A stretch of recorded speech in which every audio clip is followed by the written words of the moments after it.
Assalamualaikum, this is Farah and right now we are here at Diata Pares as they are celebrating their second year anniversary. At grabe, na-meet din natin ang mga humble owners ng Diata Pares. Now may Jano Eats Pinoy food. At ang dahilan kaya nakilala kong Diata Pares, ito si Sis Dani. Siya ang nagdadala sa akin dito.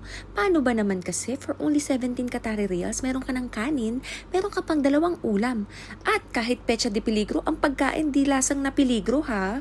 Pero real talk talaga, masarap kasi yung pagkain nila at meron pang mga dessert dito. Tingnan nyo naman yung halo-halo. Siksik na siksik yung ating ingredients. Tapos ang sarap pa ng ice cream na ginamit nila. At maliban doon, merong surprise na raffle kagabi. Grabe ang Diata Pares, napaka-generous ng mga owners natin. Kasama ko lang naman ang nag-iisang Jungtek, ang Haggis King ng Qatar. At nag-opening na rin ang kanilang Diata Cafe. Ang daming nangyari kahapon pero talaga namang happy kami, alhamdulillah. At nanalo pa ang asawa ko ng blender na 3-in-1, mashallah. Kaya sugod na sa Diata Pares!